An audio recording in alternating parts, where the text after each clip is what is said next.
Hello friends, welcome to my channel. CorelDRAW का ये video बहुत ही खास होने वाला है क्योंकि एक कंप्लीट ट्यूटोरियल होगा कोरल ड्रॉ 2022 का। इसमें मैं सारे ही टूल्स कवर करने वाला हूँ एक ही वीडियो में, और साथ में जो इम्पोर्टेंट कमांड्स हैं उनको भी मैं यहाँ पर डिस्कस करूंगा। पहले मैंने वीडियोस बनाए हैं अलग अलग टूल्स के ऊपर, बट यहाँ पर मैंने एक ही वीडियो में सभी टूल्स को मैं कवर कर रहा हूँ ताकि बिगनर्स को सीखने में बिल्कुल भी प्रॉब्लम ना आए। वीडियो को बिल्कुल भी स्किप मत कीजिएगा क्योंकि बीच बीच में मैं शॉर्टकट्स और टिप्स भी मैं आप लोगों से शेयर करूंगा। अगर आप लोगों ने अभी तक मेरे चैनल को सब्सक्राइब नहीं किया है तो प्लीज सब्सक्राइब कीजिए। So let's get started friends. ये है कोरल ड्रॉ 2022। जब आप कोरल ड्रॉ 2022 स्टार्ट करेंगे तो आपको कुछ इस तरह का एक वेलकम स्क्रीन यहाँ पर दिखाई देता है, जिसमें आपको एक न्यू डॉक्यूमेंट का बटन रहता है, एक ओपन डॉक्यूमेंट का बटन है। अगर आपने पहले से कोई सा डॉक्यूमेंट बना के रखा है तो आप उसे यहाँ से ओपन कर सकते हैं। न्यू फ्रॉम टेम्पलेट, अगर कोई आप टेम्पलेट यूज करना चाहते हैं पहले से बना हुआ या आपने कोई सा टेम्पलेट बना के रखा है तो फिर वो आप यहाँ से ओपन कर सकते हैं।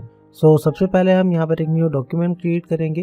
न्यू डॉक्यूमेंट क्रिएट करने के लिए यहाँ पर एक न्यू डॉक्यूमेंट का बटन है और यहाँ से भी आप क्रिएट कर सकते हैं। साथ में आप यहाँ पर अगर स्टैंडर्ड बार, इस बार को स्टैंडर्ड बार बोलते हैं, इस बार के ऊपर अगर आप देखेंगे तो यहाँ पर भी आपको एक बटन दिख रहा है न्यू का, और फाइल में जाकर भी आप एक न्यू फाइल क्रिएट कर सकते हैं। और शॉर्टकट की ध्यान रखिए Ctrl+N। तो सबसे पहले हम इस बटन के ऊपर क्लिक करते हैं। इस बटन पे हम जैसे ही क्लिक करेंगे तो एक डायलॉग बॉक्स आपके सामने अपीयर होगा। अब इसमें आपको इन्फॉर्मेशन देना है आपके डॉक्यूमेंट की, ठीक है। तो मैं यहाँ पे एक नाम दे देता हूँ डॉक्यूमेंट का, और उसके बाद में हम नीचे आएंगे। अभी हम इन चीज़ों को नहीं देखेंगे, ये सब अंदर आएंगे। आपको इसमें जो मेन चीज़ें हैं अभी मैं आप लोगों को बताऊँगा। सबसे पहले आपको ध्यान देना है प्राइमरी कलर मोड पे। यहाँ पर आपको दो मोड्स दिख रहे हैं कलर के, RGB एंड CMY के। अब RGB और CMY की क्या होता है, इसके लिए मैंने एक वीडियो बनाया हुआ है, उस वीडियो को आप ज़रूर देखिए। यहाँ पर मैं आप लोगों को शॉर्ट में बताता हूँ।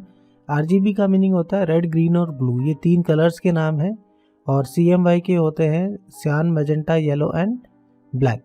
तो जो भी आप डिजिटल मीडिया के लिए क्रिएट करेंगे वो हमेशा कौन से मोड में बनाएंगे, आप RGB मोड में बनाएंगे, जो सिर्फ स्क्रीन पर दिखाई देगा। और कुछ ऐसा जिसको आप प्रिंट करना चाहते हैं उसको आप हमेशा किस में बनाएंगे, CMY के मोड में बनाएंगे। हमेशा आपको ध्यान रखना है प्रिंट के लिए आप कभी भी RGB कलर्स को यूज़ नहीं करेंगे, और डिजिटल मीडिया के लिए आप कभी भी CMY के कलर्स को यूज़ नहीं करेंगे, राइट। फिर उसके बाद में जो आता है पेज साइज़। आपको जो भी पेज आप लेना चाहते हैं, जब भी हम कोई डिज़ाइन बनाते हैं तो उसका पूरे डायमेंशंस हमारे सामने होते हैं कि अगर जैसे आप कोई विजिटिंग कार्ड बना रहे हैं तो उसी साइज़ का आप लेंगे, कोई अगर ब्रोशर बना रहे हैं तो उसका पेज साइज़ रहता है। तो ये सारे साइज़ आपको यहाँ पर मिल जाते हैं, राइट। तो यहाँ से आप सारे साइज़ ले सकते हैं। फिर उसके बाद में यहाँ पर आपको मिलेगा ओरिएंटेशन। ओरिएंटेशन आप कैसा रखना चाहते हैं, पोर्ट्रेट या फिर लैंडस्केप, राइट। फिर जो मेन इंपॉर्टेंट आता है वो है रिजोल्यूशन। यहाँ पर अगर आप कुछ भी RGB में बना रहे हैं, मान के चलिए कुछ आप डिजिटल मीडिया के लिए बना रहे हैं, तो आप उसको मिनिमम 72 रख सकते हैं, 72 या उससे ऊपर भी रख सकते हैं। और अगर आप CMY के में बना रहे हैं, कुछ प्रिंट मीडिया के लिए अगर क्रिएट कर रहे हैं, तो आप ध्यान रखिए कि मिनिमम रेजोल्यूशन कितना होना चाहिए, 300 होना ही चाहिए, उससे कम नहीं होना चाहिए। और मैं इसको ओके कर देता हूँ। अच्छा, एक बात और मैं आप लोगों को बता दूं कि अगर आपके इसमें ये वाला डायलॉग बॉक्स नहीं दिखाई दे रहा है तो हो सकता है कि उन्होंने इसको यहाँ पर ऑन कर दिया हो और इसको ओके कर दिया हो कभी, ठीक है। तो अगर आपके इसमें ये बॉक्स नहीं दिख रहा है तो मैं उसका सॉल्यूशन आप लोगों को बता देता हूँ। तो इसके लिए आपको जाना पड़ेगा टूल्स में, ऑप्शंस में, और यहाँ पर आपको क्लिक करना पड़ेगा। शॉर्टकट होता है Ctrl+J। और यहाँ पर आप देख सकते हैं कि आपको एक show new document dialog box का यहाँ पे बटन दिख रहा है। इस पर आप क्लिक, अगर ये अनचेक है तो इसको आप चेक कर दीजिए, तो वो बॉक्स आपके सामने आने लग जाएगा और उसको आप ओके कर दीजिए। फ्रेंड्स, अब हम समझते हैं कोरल ड्रॉ के इंटरफेस को। सबसे ऊपर जो हमें बाहर दिखाई देता है वो होता है टाइटल बार, जहाँ पर कि हमें डॉक्यूमेंट का नेम दिखाई देता है। उसके नीचे होता है मेन्यू बार, जहाँ पर हमें डिफरेंट कमांड्स होती है जो कि कोरल ड्रॉ में यूज की जाएगी। फिर उसके बाद नीचे जो आता है इसे कहा जाता है स्टैंडर्ड बार। स्टैंडर्ड बार में आपको शॉर्टकट्स यहाँ पर मिलेंगे, इसको आप शॉर्टकट्स बार भी बोल सकते हैं। जैसे अगर आपको न्यू डॉक्यूमेंट क्रिएट करना है या फिर किसी डॉक्यूमेंट को ओपन करना है, सेव करना है, undo, redo, cut, copy, paste, import, export, ये सारे बटन्स आपको यहाँ पर मिलते हैं। इसको हम शॉर्टकट्स बार भी बोल सकते हैं। फिर जो उसके नीचे होता है वो होता है प्रॉपर्टी बार, जहाँ पर कि आपको टूल्स की प्रॉपर्टीज़ दिखाई देती है। आप यहाँ टूल बॉक्स में से जो भी टूल सिलेक्ट करेंगे उसकी प्रॉपर्टीज़ आपको यहाँ पर दिखाई देगी। सेंटर में आप देख सकते हैं यहाँ पर ये पेज है। अभी पेज पर कोई सा भी ऑब्जेक्ट या कोई डिज़ाइन नहीं है, तो अभी यहाँ पर पेज की प्रॉपर्टीज़ दिखाई दे रही है। राइट हैंड साइड में अगर हम देखेंगे तो हमें दिखाई देगा कलर पैलेट।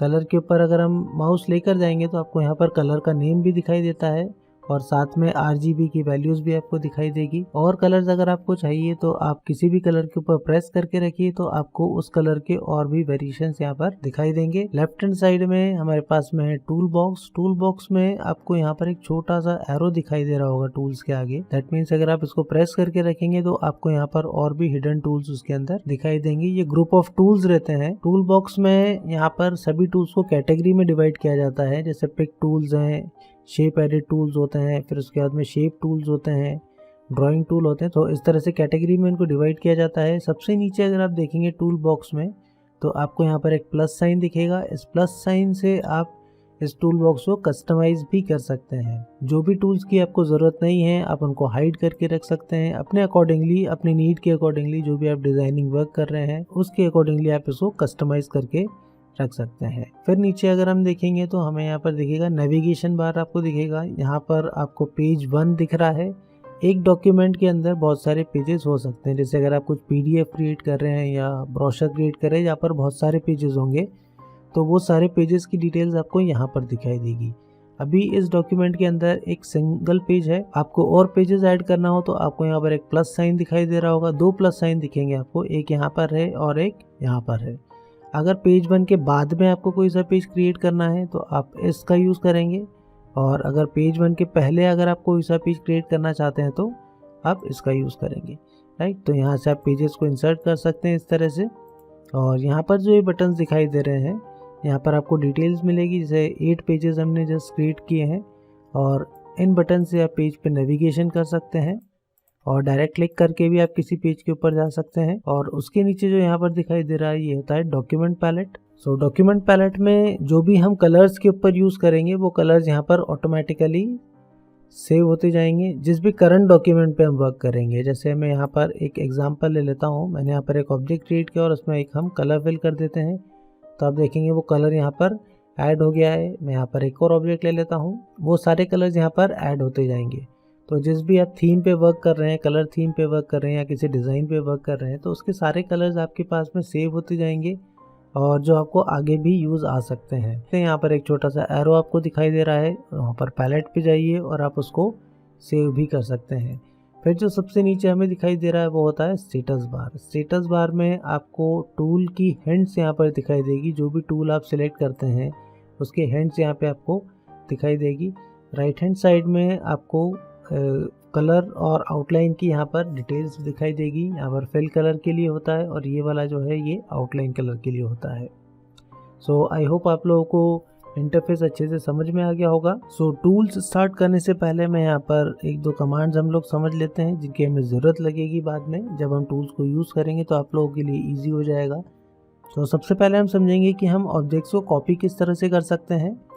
हम यहाँ पर एक ऑब्जेक्ट क्रिएट करते हैं और सबसे पहले हम ये वाला टूल लेंगे, पिक टूल। अभी हम इस टूल पर भी आएंगे। देखिए इस टूल से आप इस तरह से सिलेक्ट करते हुए जहाँ पर भी आपको कॉपी करना है वहाँ पर आप छोड़ते वक्त क्या कर देंगे, राइट क्लिक करेंगे। देखिए जैसे ही मैं राइट क्लिक कर रहा हूँ तो वहाँ पर एक प्लस साइन आ रहा है तो ये इस तरह से कॉपी हो जाएगा। थोड़ा प्रैक्टिस करेंगे तो वो ईजी हो जाएगा, राइट। फिर सेकेंड हम समझते हैं कि कलर फिल आप किस तरह से करते हैं। कोई सा भी अगर आप ऑब्जेक्ट बनाते हैं और उसमें कलर फिल करना है आपको तो हम यहाँ पर पिक टूल लेंगे वापस से। इस टूल का सबसे ज़्यादा यूज़ होगा, ध्यान रखिए। पिक टूल लिया हमने और कलर पैलेट पे हम जाएंगे और यहाँ पर आप देख सकते हैं अगर मैं लेफ़्ट क्लिक करूँगा तो कलर चेंज हो रहा है। यहाँ पर जिस भी कलर पे आप बस क्लिक करते जाइए, सिंपल। और आपको यहाँ पर एक आउटलाइन भी दिखाई दे रही है। अगर आउटलाइन का कलर चेंज करना है, मैं थोड़ा उसको जूम कर देता हूँ, तो आप क्या करेंगे, उस पर राइट क्लिक करेंगे। ध्यान रखिए राइट क्लिक करेंगे तो किसका कलर चेंज होगा, आउटलाइन का कलर चेंज होगा। सो अब हम टूल स्टार्ट करते हैं जिसमें सबसे पहला टूल हमारा आ रहा है पिक टूल। पिक टूल की ज़रूरत आपको सबसे ज़्यादा लगेगी। सो इसके लिए मैं यहाँ पर एक ऑब्जेक्ट क्रिएट कर लेता हूँ इस तरह से। पिक टूल से आप किसी भी ऑब्जेक्ट को मूव कर सकते हैं, उसकी स्केलिंग कर सकते हैं। ये जो आपको ब्लैक डॉट्स दिखाई दे रहे हैं यहाँ से आप इनकी स्केलिंग कर सकते हैं। और अगर आप एक बार और क्लिक करेंगे तो आप देखेंगे आप इसको आप रोटेट भी कर सकते हैं यहाँ से। और बीच में जो आपको ये हैंडल्स दिखाई दे रहे हैं, इन हैंडल से अगर आप मूव करेंगे तो आप इसको स्क्यू भी कर सकते हैं, इस तरह से एक एंगल पे ला सकते हैं। फिर उसके बाद में अगर आपके पास में बहुत सारे यहाँ पर ऑब्जेक्ट्स हैं और सभी ऑब्जेक्ट्स को अगर आप एक साथ सिलेक्ट करना चाहते हैं पिक टूल से, आप इस तरह से अगर बॉक्स बनाएंगे तो सारे ऑब्जेक्ट्स को आप एक साथ सिलेक्ट कर सकते हैं। यहाँ पे कलर चेंज कर सकते हैं फिर उनका, या डिलीट कर सकते हैं। और अगर ऑब्जेक्ट्स यहाँ पर पेज पर भी बने हुए हैं, बाहर भी अगर आपने कुछ ऑब्जेक्ट्स बना के रखे हैं पेज के और आप सभी को एक साथ सिलेक्ट करना चाहते हैं, पिक टूल के ऊपर डबल क्लिक कीजिए तो आपके सारे यहाँ पर ऑब्जेक्ट्स एक साथ सिलेक्ट हो जाएंगे। फिर जो नेक्स्ट टूल इसमें आता है वो है free hand pick tool. Free hand pick tool के लिए फिर से हम यहाँ पर कुछ ऑब्जेक्ट्स क्रिएट करेंगे। ये होता है फ्री हैंड सिलेक्शन करने के लिए। जैसे मुझे इस तरह से फ्री हैंड सिलेक्शन करना है तो आप देखेंगे सिर्फ इतने ही ऑब्जेक्ट यहाँ पर सिलेक्ट हुए हैं, राइट। अगर आप कलर चेंज करके देखेंगे तो आपको वो क्लियर हो जाएगा। सो इस तरह से आप फ्री हैंड सिलेक्शन कर सकते हैं। फिर जो नेक्स्ट टूल इसमें आता है वो होता है free transform tool. Free transform tool के लिए हम यहाँ पर कुछ ऑब्जेक्ट क्रिएट करते हैं और हम सिलेक्ट करेंगे free transform tool. Free transform tool में आप जिस भी पॉइंट से मूव करेंगे वहाँ से उसकी स्केलिंग होगी। देखिए अगर मैं सेंटर से मूव कर रहा हूँ तो उसकी स्केलिंग हो रही है, इस पॉइंट से अगर मैं मूव करूँगा तो इस टाइप से स्केलिंग होगी ऑब्जेक्ट की। और अगर आपके पास में मल्टीपल ऑब्जेक्ट्स, मैं इसकी कॉपी कर लेता हूँ। कॉपी करना मैंने अभी आप लोगों को बताया किस तरह से कॉपी करते हैं। यहाँ पे हम सभी को एक साथ सिलेक्ट करेंगे और हम सिलेक्ट करेंगे यहाँ पर फ्री ट्रांसफॉर्म टूल और मूव करेंगे। सबसे पहले सभी को हमने सिलेक्ट करना ज़रूरी है। तो देखिए आप सभी को एक साथ यहाँ पर स्केलिंग कर सकते हैं इस तरह से। जिस पॉइंट से करेंगे उस पॉइंट से वो आपका रेफरेंस पॉइंट बन जाता है और उस पॉइंट से ही सब स्केलिंग होगी। फिर जो नेक्स्ट टूल इसमें आता है वो है शेप टूल। शेप टूल को यूज़ करने के लिए हम यहाँ पर एक ऑब्जेक्ट लेते हैं, एक सर्कल भी ले लेते हैं हम साथ में और एक पॉलीगॉन भी ले लेते हैं। इसके ऊपर हम यूज़ करके देखेंगे शेप टूल को। ये सब शेप एडिट टूल्स हैं। शेप्स में अगर आपको चेंज करना है, शेप्स को एडिट करना है तो फिर हम शेप टूल का यूज़ करते हैं। इन सारे टूल्स का यूज़ करते हैं जिसमें सबसे पहला टूल जो आता है वो है शेप टूल और शॉर्टकट की होता है उसका F10। यहाँ पर अगर मैं किसी भी ऑब्जेक्ट के ऊपर डायरेक्टली यूज़ करता हूँ इस तरह से तो आप देखेंगे कि यहाँ पर उसके कॉर्नर्स राउंड हो रहे हैं। ठीक है, ये किसकी मदद से हो रहा है? शेप टूल से हो रहा है, ध्यान रखिए। और अगर आप किसी सर्कल के ऊपर करेंगे तो आप इस तरह से उसको शेप दे सकते हैं, आर्क क्रिएट कर सकते हैं इस तरह से, या पाई शेप दे सकते हैं। और अगर किसी पॉलीगॉन के ऊपर अगर हम उसको यूज़ करते हैं तो आप उसको इस तरह से शेप दे सकते हैं, स्टार शेप दे सकते हैं। इस तरह से आप उसको रोटेट भी कर सकते हैं। ये सब आप किस तरह से कर सकते हैं? शेप टूल की मदद से। अब हम देखेंगे शेप टूल से आप किसी भी ऑब्जेक्ट में कर्व कैसे दे सकते हैं। कर्व देकर अगर आपको कुछ ऑब्जेक्ट क्रिएट करना है तो उसके लिए हमें क्या करना पड़ेगा? सबसे पहले हमें यहाँ पर एक कमांड यूज़ करना पड़ेगी। हम यहाँ पर ऑब्जेक्ट को सिलेक्ट करेंगे और हम जाएंगे ऑब्जेक्ट में और यहाँ पर एक कमांड आपको मिलेगी, कन्वर्ट टू कर्व्स। शॉर्टकट होता है उसका Ctrl+Q। आप यहाँ पर ऑब्जेक्ट को सिलेक्ट करेंगे तो आप यहाँ प्रॉपर्टी बार में देखेंगे तो यहाँ पर भी आपको बटन दिखाई देगा कन्वर्ट टू कर्व्स का। इसके ऊपर मैं क्लिक कर देता हूँ और अब हम लेंगे शेप टूल। तो अब हम देखेंगे कि शेप टूल को हम इस तरह से यूज़ कर सकते हैं। अब ऑब्जेक्ट आपका फ्री हो जाएगा। पहले हम डायरेक्टली यूज़ कर रहे थे लेकिन यहाँ पर हमने सबसे पहले convert to curves command use करी है, उसके बाद में हम इसको अब यूज़ कर रहे हैं। यहाँ पर आप देख सकते हैं ये जो पॉइंट्स आपको दिखाई दे रहे हैं इनको नोड्स बोला जाता है। 4 नोड्स है आपके पास में। और नोड्स अगर आपको इसमें ऐड करना है तो सिंपल आप लाइन के ऊपर जब माउस लेकर आएंगे तो आप देखेंगे नीचे आपको एक S दिखाई दे रहा है, इसके ऊपर आप डबल क्लिक कर दीजिए तो आप देखेंगे कि यहाँ पर और पॉइंट्स ऐड हो गए हैं। आप इस तरह से पॉइंट्स ऐड करके ऑब्जेक्ट्स क्रिएट कर सकते हैं, आपका जो भी शेप आप बनाना चाहते हैं। और अगर आपको पॉइंट्स को डिलीट करना है, नोड्स को डिलीट करना है तो आप यहाँ पर डबल क्लिक कर दीजिए वापस से इसके ऊपर, तो नोड्स डिलीट हो जाएंगे। अभी अगर आप यहाँ पर ऊपर देखेंगे प्रॉपर्टी बार में कि प्रॉपर्टीज आपको दिखाई दे रही है शेप टूल की। शेप टूल की प्रॉपर्टीज के ऊपर मैंने एक पूरा वीडियो बनाया है। यहाँ पर मैं सारे कमांड डिस्कस नहीं करूँगा तो वीडियो काफ़ी लंबा हो जाएगा। उस वीडियो को जाकर आप ज़रूर देखिएगा तो आपको सारे डाउट्स यहाँ पर क्लियर हो जाएंगे। मैं आपको कुछ यहाँ पर ज़रूर बताऊँगा। जैसे कि यहाँ पर सबसे पहले आप देख सकते हैं ये रेक्टेंगुलर है सिलेक्शन, मतलब कि जब हम यहाँ पर नोड को सिलेक्ट कर रहे हैं तो आप देखेंगे कि ये रेक्टेंगुलर फॉर्म में हो रहा है। नेक्स्ट वाला जो है वो फ्री हैंड है। फ्री हैंड में आप इस तरह से मूव कर सकते हैं। जैसे ये वाला पॉइंट चाहिए आपको, इन तीनों पॉइंट्स को सिलेक्ट करना है तो सिर्फ ये तीनों नोड्स यहाँ पर सिलेक्ट हुए। तो ये फ्री हैंड सिलेक्शन करने के लिए होता है। मैं इसे वापस से रेक्टेंगुलर कर देता हूँ। सबसे फर्स्ट आप यहाँ देख सकते हैं ऐड नोड्स हैं। आप यहाँ पर सिंपल सिलेक्ट कीजिए। सिलेक्ट करने के लिए एक बार क्लिक करना है, डबल क्लिक करेंगे तो नोड बन जाएगा। मैंने यहाँ पर सिलेक्ट किया और यहाँ पर हम क्या कर सकते हैं, ऐड नोड, तो वहाँ पर नोड ऐड हो जाएगा। और डबल क्लिक करके भी आप नोड को ऐड कर सकते हैं। किसी नोड को आपको डिलीट करना है तो आप यहाँ से सिलेक्ट कीजिए उसको और यहाँ से डिलीट नोड कर दीजिए। सेम हम डबल क्लिक करके भी उसको डिलीट कर सकते हैं, राइट। फिर उसके बाद में जो नेक्स्ट यहाँ पर आपको आ रहा है वो है ब्रेक कर्व। ब्रेक कर्व के लिए यहाँ पर आपको इस पॉइंट को हम सिलेक्ट करते हैं सबसे पहले, और मैं यूज़ करूँगा यहाँ पे ब्रेक कर्व। आपको किसी भी पाथ को ब्रेक करना हो अगर, तो हम इसका यूज़ करेंगे। मैंने इस पर क्लिक किया तो आप देखेंगे कि यहाँ से अब ये अलग अलग हो चुका है। आपने एक बात ध्यान दी होगी कि यहाँ पर पहले कलर फिल हुआ था, लेकिन जैसे ही हमने इसको ब्रेक करा है तो यहाँ से कलर गायब हो गया है। इसका रीज़न क्या है, क्योंकि पहले वो एक क्लोज पाथ था पूरा, ये सारे पॉइंट्स मिले हुए थे, लेकिन अभी एक ओपन पाथ बन गया है यहाँ पर, राइट। सो अब इस तरह से आप अलग कर सकते हैं। अब मैं इन दोनों को वापस से सिलेक्ट करूँगा। ध्यान रखिए मैं कौन से टूल को यूज़ कर रहा हूँ, यहाँ पे शेप टूल को यूज़ कर रहा हूँ। हम पिक टूल का यूज़ नहीं कर रहे हैं, हम शेप टूल का यूज़ कर रहे हैं। शेप टूल से मैं दोनों को सिलेक्ट करूँगा और अब देखेंगे आप यहाँ पर ये वाला बटन भी एक्टिवेट हो गया है, जॉइन टू नोट्स। मतलब आप वापस से अगर नोट्स को ऐड करना चाहते हैं तो आप इस पर क्लिक कर दीजिए, तो ये वापस से ऐड हो जाएगा और आप देखेंगे कलर भी यहाँ पर ऑटोमेटिकली फिल हो जाएगा। फिर जो नेक्स्ट आता है वो होता है कन्वर्ट टू कर्व। अभी हमने देखा था कन्वर्ट टू कर्व्स कमांड, हमने यहाँ पे एक देखी थी, ठीक है। इसमें आपको कंफ्यूज होने की ज़रूरत नहीं है। ध्यान रखिए ये वाला अलग है, ये कन्वर्ट टू कर्व है और वो कन्वर्ट टू कर्व्स है। अगर यहाँ पर आप देख सकते हैं ये भी सिंगल लाइन है यहाँ पर।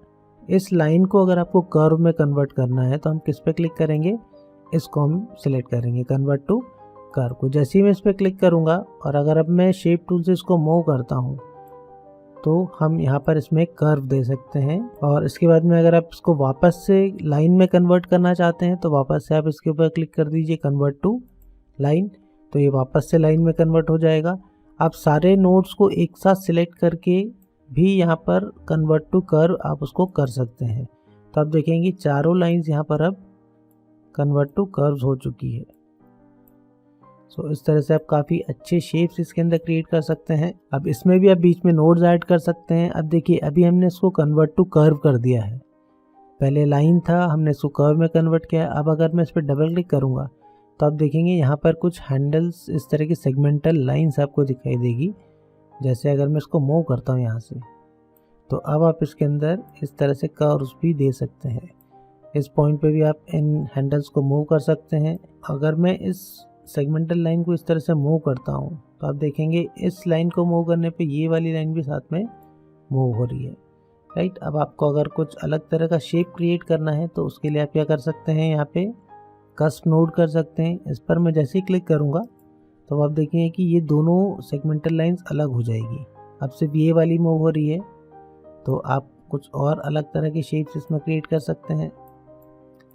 अगर आपको वापस से उसको स्मूथ नोड में कन्वर्ट करना है तो आप उस पर फिर से क्लिक कर दीजिए, तो वो वापस से स्मूथ नोड में कन्वर्ट हो जाएगा, ठीक है। अब यहाँ पर आप देखेंगे कि अगर मैं इसे मूव करता हूँ तो ये वाला जो हैंडल है ये छोटा हो रहा है ये, और इसका साइज़ अभी भी वैसी है। तो इसके लिए आप क्या करेंगे, इस नोड को हमने सिलेक्ट करके रखा हुआ है और हम किसको सिलेक्ट कर लेंगे, यहाँ पे सिमेट्रिकल नोड को। सिमेट्रिकल नोड में ये होगा कि अगर मैं एक हैंडल को बड़ा करूँगा तो दूसरा हैंडल भी ऑटोमेटिकली उसके साथ में मूव होगा। सो इस तरह से आप इनको यूज़ कर सकते हैं। मैं सिर्फ आपको यहीं तक ही डिस्कस करूँगा, और बाकी ये सारे आपको समझने के लिए ये जो वीडियो आप देख रहे हैं, इस वीडियो को आप जाके देखिए। डिस्क्रिप्शन में आपको इसकी लिंक मिल जाएगी जहाँ पर कि मैंने इन सभी को डिस्कस किया है।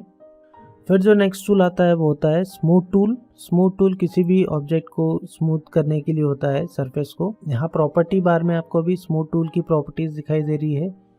तो सबसे पहले यहाँ पर नेप साइज़ है, ये जो राउंड आपको दिख रहा है नेप साइज़ है ये, इसको आप चेंज कर सकते हैं यहाँ से, या फिर आप शिफ्ट को प्रेस कीजिए और इसको मूव कीजिए तो आप इसको छोटा यहाँ से भी कर सकते हैं। यहाँ पर अगर आप देख सकते हैं तो आपको एक रेट दिखाई दे रहा है, स्पीड। मतलब हम अगर जो स्मूथ करेंगे इसको तो वो किस स्पीड से वो अप्लाई होता है, वो स्पीड हम यहाँ से डिसाइड कर सकते हैं। अभी यहाँ पर स्पीड है 5। अब हम इसको इसके ऊपर यूज़ करके देखते हैं। सिंपल, आपको सबसे पहले तो ऑब्जेक्ट को सिलेक्ट करना है, स्मूथ टूल लीजिए और यहाँ से इसको मूव कीजिए। राइट। तो आप देखेंगे कि यहाँ पर ये ऑब्जेक्ट स्मूथ हो रहा है। अब यहाँ पर जो रेट है, स्पीड को मैं बढ़ा देता हूँ थोड़ा सा, मैं इसको 100 कर देता हूँ पूरा, और अब हम इसके ऊपर प्रेस करते हैं तो आप देखेंगे कि ये काफ़ी फास्ट होगा अभी। फिर जो नेक्स्ट टूल आता है वो है स्मीयर टूल। स्मीयर टूल के लिए हम यहाँ पर एक ऑब्जेक्ट ले लेते हैं। अब स्मीयर टूल की अगर हम प्रॉपर्टीज़ यहाँ पर देखेंगे तो सेम वही प्रॉपर्टीज़ आपको मिलेगी। सबसे पहले आपको निप साइज़ है जो ये राउंड दिख रहा है, इसको भी आप शिफ्ट को प्रेस करेंगे और इसको मूव करेंगे माउस से तो आप इसकी साइज़ को कम ज़्यादा कर सकते हैं। और उसके बाद में जो है वो है प्रेशर, किस प्रेशर से आप उसको अप्लाई करना चाहते हैं। और यहाँ पर दो तरह के आपको स्मीयर मिलेंगे, एक पॉइंटी स्मीयर मिलेगा और दूसरा वाला है स्मूथ स्मीयर। तो हम इन दोनों को समझ लेते हैं। सबसे पहले हम देखते हैं स्मूथ स्मीयर को, इसको मैंने सिलेक्ट किया और देखिए राइट, शेप्स आप इसमें काफ़ी अच्छे शेप्स क्रिएट कर सकते हैं। अभी आपकी क्रिएटिविटी के ऊपर डिपेंड करता है आप किस टाइप के शेप्स क्रिएट करना चाहते हैं। तो ये वाला हमारा कौन सा सिलेक्ट हुआ था यहाँ पर, ये था हमारा स्मूथ स्फीयर मैंने। और अब हम यूज़ करते हैं यहाँ पे पॉइंटी स्फीयर। देखिए पॉइंटी स्फीयर में ये रहेगा कि वो आगे जाके एक पॉइंट बन जाता है इस तरह से, और अगर हम इसको यूज़ करते हैं स्मूथ स्फीयर को तो वो कुछ इस तरह का बनेगा, राइट। सो इसको आप कंट्रोल कर सकते हैं यहाँ से प्रेशर को, जिस प्रेशर से आपको चाहिए उतना प्रेशर आप उसके ऊपर अप्लाई कर सकते हैं। अब अगर आप मल्टीपल कलर्स के साथ में बनाते हैं, जैसे मैं यहाँ पे एक ऑब्जेक्ट क्रिएट करता हूँ, इसी के अंदर मैं थोड़ा कलर फिल कर देता हूँ। ठीक है, यहाँ पे मैंने इसको सिलेक्ट किया। सो अब हम इसके ऊपर यूज़ करके देखते हैं। सबसे पहले हम पॉइंटी स्मेयर करते हैं, देखिए राइट। तो आप काफ़ी अच्छे शेप्स वगैरह क्रिएट कर सकते हैं इसमें। फिर जो नेक्स्ट टूल इसमें आता है वो है वर्ल्ड टूल। वर्ल्ड टूल के लिए हम यहाँ पर एक ऑब्जेक्ट क्रिएट कर लेते हैं और इसको हम सेलेक्ट करेंगे वर्ल्ड टूल को। प्रॉपर्टी बार में आप यहाँ पर देख सकते हैं सेम नेप साइज़ आप कंट्रोल कर सकते हैं, जैसा मैंने बताया था। या तो वैल्यू यहाँ पर एंटर कर दीजिए या फिर शिफ्ट के साथ में हम उसको छोटा बड़ा कर सकते हैं। यहाँ पर सेम रेट, किस रेट से आपको चाहिए। तो अब हम इसको यूज़ कैसे करेंगे, इसके ऊपर सिंपल आके आप प्रेस कीजिए इस तरह से, राइट। तो इस तरह से आप वर्ल इफेक्ट दे सकते हैं। यहाँ पर आपको दो दिखाई देंगे, एक है यहाँ पर काउंटर क्लॉकवाइज और एक है क्लॉकवाइज। क्लॉकवाइज पे हम करेंगे तो एक, ठीक है, दूसरी डायरेक्शन में वो यहाँ से बनेगा इस तरह से। तो आप इस तरह से कुछ शेप्स अच्छे क्रिएट कर सकते हैं इसमें। स्पीड आप यहाँ से कंट्रोल कर सकते हैं। स्पीड अगर मैं यहाँ पे 100 कर देता हूँ और फिर हम यूज़ करेंगे तो काफ़ी फास्ट होगा वो इस तरह से, राइट। तो इस तरह से हम वर्ल्ड टूल का यूज़ कर सकते हैं। फिर जो नेक्स्ट टूल है इसमें वो है अट्रैक्ट एंड रिपेल टूल। एक ऑब्जेक्ट क्रिएट करते हैं हम। सबसे पहले आप यहाँ पर जो भी ऑब्जेक्ट अगर सिलेक्ट करते हैं तो यहाँ ऑब्जेक्ट सिलेक्ट करने के बाद उसकी प्रॉपर्टी बार में ज़रूर देखिए आप। तो यहाँ पर आपको दिखाई दे रहा है ये अट्रैक्ट के लिए यूज़ कर सकते हैं आप इसको, और इसको आप यूज़ कर सकते हैं रिपेल के लिए। यहाँ से आप उसका निप साइज चेंज कर सकते हैं और यहाँ से आप उसकी स्पीड को कंट्रोल कर सकते हैं, राइट। तो सबसे पहले हम देखेंगे यहाँ पर अट्रैक्ट को। मैंने इसको सिंपल लिया और यहाँ पे लाके मैं इसमें इस तरह से प्रेस करता हूँ, राइट। तो आप देखेंगे कि ये वाला जो लाइन था, यहाँ से जो पॉइंट्स है वो एक दूसरे से क्या हो गए, यहाँ पर अट्रैक्ट हो गए हैं। सेम अगर हम इसको यूज़ करते हैं रिपेल को, तो आप इस पर लाके इसको इस तरह से प्रेस कीजिए, राइट। तो इस तरह से आप शेप्स क्रिएट कर सकते हैं। आप चाहें तो निप साइज़ और बढ़ा लेते हैं हम, और फिर से हम इसको यहाँ पे यूज़ करते हैं। मैं इसको सेंटर से यूज़ करूँगा। तो देखिए इस तरह के शेप्स बनाना काफ़ी इजी है इस टूल की मदद से, अट्रैक्ट एंड रिपेल टूल से। फिर जो नेक्स्ट टूल इसमें आएगा वो है स्मज टूल। इसके लिए हम यहाँ पर एक ऑब्जेक्ट क्रिएट कर लेते हैं। एक स्मजिंग इफेक्ट देने के लिए आप इसको यूज़ करेंगे। सो यहाँ से आप इसके निप साइज़ को चेंज कर सकते हैं। निप साइज़ आप यहाँ पर शिफ्ट के साथ चेंज नहीं कर पाएंगे, यहाँ पर आपको मैनुअली एंटर करना पड़ेगा। मैं इसको 2 इंचेस कर देता हूँ और बॉर्डर से आप इसको चेंज कर सकते हैं यहाँ से इस तरह से शेप्स वगैरह देके। फिर जो नेक्स्ट टूल आता है वो है रफन टूल। सो किसी भी ऑब्जेक्ट के सरफेस को आपको रफ बनाना है तो उसके लिए फिर आप इस टूल का यूज़ करेंगे। सबसे पहले हम यहाँ पर देख लेते हैं निप साइज़। यहाँ पर भी आपको वैल्यू एंटर करना पड़ेगी, ये शिफ्ट के साथ वर्क नहीं करेगा। मैं इसको थोड़ा सा छोटा ले लेता हूँ 1.5, और यहाँ से हम देख सकते हैं इसमें, ठीक है, फ्रीक्वेंसी नंबर ऑफ स्पाइक्स। अगर आप इस पर अभी आप इस तरह से यूज़ करेंगे, इसको आप कंट्रोल कर सकते हैं यहाँ से। इसको मैं 20 कर देता हूँ और निप साइज को हम थोड़ा छोटा ले लेते हैं। अब हम इसे यूज़ करते हैं तो देखिए इस तरह से हम उसकी सरफेस को रफ बना सकते हैं। ये सारी चीज़ें आप यहाँ से कंट्रोल कर सकते हैं। ये हमारी नीड के अकॉर्डिंगली हमको सेट करना है, जैसा हमको चाहिए वैसा हम यहाँ पे वैल्यूज़ को एंटर कर सकते हैं।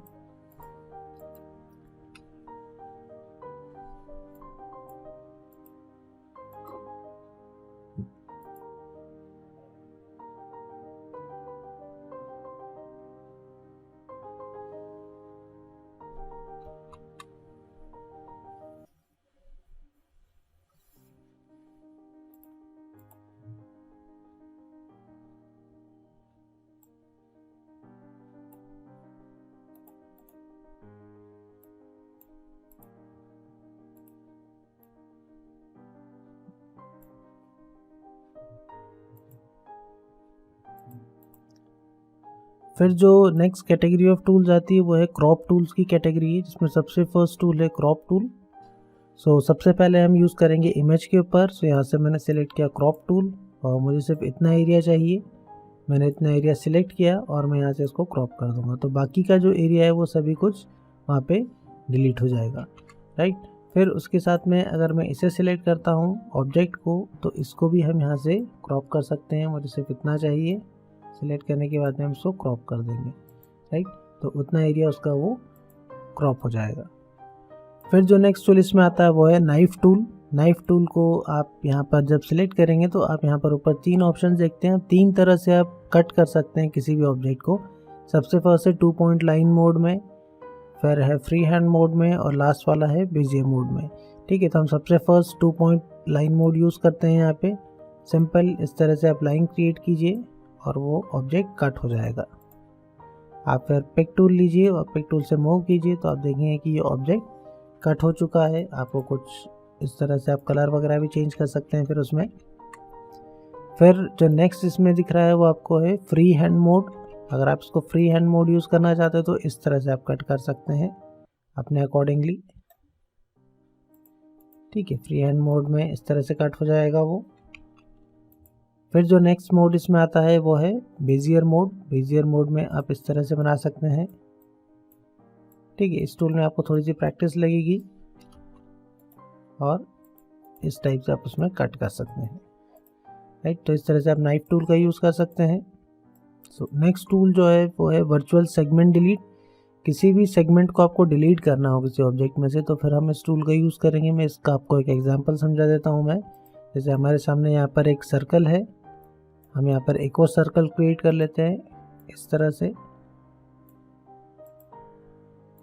इसको मैं क्लिक करूँगा और थोड़ा सा मैं यहाँ से इसको रोटेट कर दूँगा। हम सिलेक्ट करेंगे यहाँ पर वर्चुअल सेगमेंट डिलीट।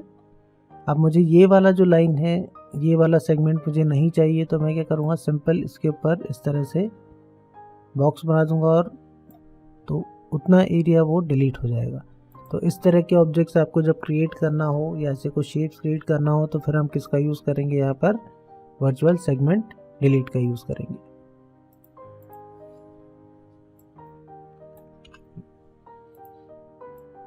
फिर जो नेक्स्ट टूल आता है इस कैटेगरी में वो होता है इरेजर टूल।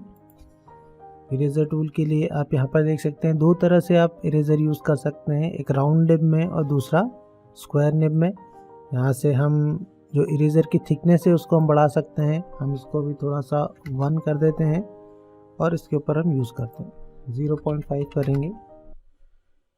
इस तरह से सिंपल उसको रब कीजिए तो आप देखेंगे कि ये यहाँ से बीच में से ऑब्जेक्ट इरेज हो चुका है। आप इसमें कलर फिल करके देखिए। फिर जो नेक्स्ट टूल इसमें आता है वो होता है जूम टूल। ये जूम टूल की कैटेगरी में आते हैं। सबसे फर्स्ट है जूम टूल और यहाँ पर आप अगर देखेंगे ध्यान से हर एक टूल के आगे यहाँ पर आपको कहीं पर एक लेटर यहाँ पर दिखाई दे रहा है। दैट मीन्स कि उसका शॉर्टकट होता है वो। अगर आप एक्स प्रेस करेंगे तो सीधा कौन सा टूल सेलेक्ट हो जाएगा, वहाँ पर इरेजर टूल सेलेक्ट हो जाएगा। उसी तरह से अगर आप F10 प्रेस करेंगे तो कौन सा टूल सेलेक्ट होगा, शेप टूल। तो अब हम यूज़ करेंगे जूम टूल। जूम टूल का यूज़ होता है ऑब्जेक्ट को जूम करने के लिए। अगर आप लेफ़्ट क्लिक करेंगे तो आप देखेंगे यहाँ पर जूम हो रहा है पेज, यहाँ पर आप देखिए आपको जूम लेवल दिखाई दे रहा होगा, अभी काफ़ी ज़्यादा जूम हो गया है। अगर ज़्यादा जूम हो जाता है पेज तो आप यहाँ पर जाइए, इसको क्लिक कीजिए और टू पेज अगर आप करेंगे तो वापस से आप पेज को लेके आ सकते हैं इस तरह से, राइट। और अगर आप लेफ़्ट क्लिक करेंगे तो आप उसको जूम आउट करेंगे, देखिए जूम यहाँ पर कम होते जा रहा है। एक ये तरीका होता है। एक जूम करने का तरीका होता है कि आप सिंपल जैसे इस पेज को मैं जूम करना चाहता हूँ तो सिंपल इस तरह से बॉक्स बनाइए पेज के आसपास, तो आप उसको जूम कर सकते हैं। फिर जो नेक्स्ट टूल्स की कैटेगरी आती है वो है कर्व टूल्स की कैटेगरी, जिसमें सबसे फर्स्ट टूल आपको दिखाई दे रहा है वो है फ्री हैंड टूल और उसका शॉर्टकट की है F5। आप कुछ फ्री हैंड ड्राइंग अगर करना चाहते हैं तो आप इसको यूज़ कर सकते हैं। इन सभी टूल्स में मैं आप लोगों को बता दूं, इसमें आपको थोड़ी प्रैक्टिस की ज़रूरत लगती है। जिन लोगों का फ्री हैंड अच्छा रहता है वो शायद इसको अच्छे से यूज़ कर सकें, थोड़ी प्रैक्टिस करने पर कोई भी यूज़ कर सकता है। सो इस तरह से आप इसमें फ्री हैंड पाथ क्रिएट कर सकते हैं इस तरह से। या फिर अगर मैं इस तरह से पूरा एक क्लोज पाथ बनाता हूँ तो आप देखेंगे जब स्टार्टिंग और एंडिंग पॉइंट को यहाँ पर मिलाऊंगा तो यहाँ पर एक एरो दिखाई देगा आपको। दैट मीन्स कि अब वो पाथ पूरा कंप्लीट हो जाएगा। अब आप उसमें कलर भी फिल कर सकते हैं। इसमें आप कलर फिल नहीं कर सकते, इसमें आप सिर्फ आउटलाइन का कलर चेंज कर सकते हैं। राइट क्लिक कीजिए और इसमें आप आउटलाइन के यहाँ पर कलर चेंज कर सकते हैं। और अगर आप फ्री हैंड टूल से स्ट्रेट लाइन क्रिएट करना चाहते हैं तो आप शिफ्ट को प्रेस कीजिए, तो आप देखेंगे यहाँ पर एक स्ट्रेट लाइन आप बना सकते हैं। इस शिफ्ट की मदद से मैं कर रहा हूँ, राइट। सो इस तरह से हम फ्री हैंड टूल का यूज़ कर सकते हैं। और यहाँ पर आप जो भी कर्व लाइन वगैरह क्रिएट करते हैं, जैसे हम यहाँ पर एक लाइन या कर्व क्रिएट करते हैं इस तरह से। अब अगर आपको इसको एडिट करना है, सबसे पहले तो आप यहाँ देख सकते हैं ऊपर आपको दिखाई दे रहा होगा हेयर लाइन, ठीक है। यहाँ से आप क्या कर सकते हैं, आउटलाइन की विड्थ को बढ़ा सकते हैं। यहाँ से आप इसको थोड़ा सा विड्थ बढ़ा देते हैं इसकी। अब अगर आप मान के चलिए आपने शेप यहाँ पे क्रिएट किया है और आप इसको अब एडिट करना चाहते हैं। एडिट करने के लिए जिस टूल को अभी हमने देखा था, सबसे पहला वाला टूल है हमारा, वो कौन सा था, shape tool. Shape edit tool में जो सबसे फर्स्ट टूल है वो कौन सा है, शेप टूल। यहाँ से आप शेप टूल लीजिए और अब आप देखेंगे कि आप इसको इजी वे में एडिट कर सकते हैं, हैंडल्स को मूव कर सकते हैं इस तरह से। और नोड्स आप ऐड करना चाहें उनको भी ऐड कर सकते हैं। तो इस तरह से आप शेप्स को एडिट कर सकते हैं। फिर जो नेक्स्ट टूल इसमें आता है वो है 2 point line tool. 2 point line tool को आप इस तरह से यूज़ कर सकते हैं। लाइंस आप क्रिएट करते जाइए, इसी पॉइंट से आप स्टार्ट करेंगे तो आप देखेंगे एरो आ रहा है, दैट मीन्स कि वो पॉइंट वहाँ से जुड़ जाएगा। और इस तरह से आप कुछ बना सकते हैं। इसको भी अगर आप एडिट करना चाहते हैं तो आप शेप टूल ले लीजिए यहाँ से और आप उसको इस तरह से एडिट कर सकते हैं। फिर जो नेक्स्ट टूल आता है वो है बेजियर टूल। बेजियर टूल से आप इस तरह से एक पॉइंट पे क्लिक करेंगे और दूसरे पॉइंट पे आप उसको मूव कीजिए, तो आप इस तरह से उसको कर्व दे सकते हैं। इस तरह से आप शेप्स बना सकते हैं। आपको मैं बता दूं कि ये जो भी शेप्स रहते हैं, इन सभी टूल्स को आपको यूज़ करने के लिए थोड़ा प्रैक्टिस करने की ज़रूरत रहेगी। अब जो नेक्स्ट टूल आता है वो होता है पेन टूल। पेन टूल को भी आप वैसे ही यूज़ करेंगे जैसे बेजियर टूल को यूज़ किया था। यहाँ से आप क्लिक कीजिए और दूसरे पॉइंट से आप इसको इस तरह से मूव कीजिए। अब पेन टूल में आपको एक एडवांटेज रहता है कि आपको यहाँ पर एक प्रीव्यू भी दिखाई देगा कि जो नेक्स्ट कर्व आप बनाना चाहते हैं वो किस तरह का बनेगा। ये जो ब्लू लाइन आपको दिखाई दे रही है, यहाँ से आप जैसा भी कर्व देना चाहते हैं उस तरह से आप उसको बना सकते हैं इस तरह से। फिर यहाँ पे लाके आप इसको ऐड कर दीजिए और इसको मूव कर दीजिए। तो इस तरह से आप शेप्स क्रिएट कर सकते हैं।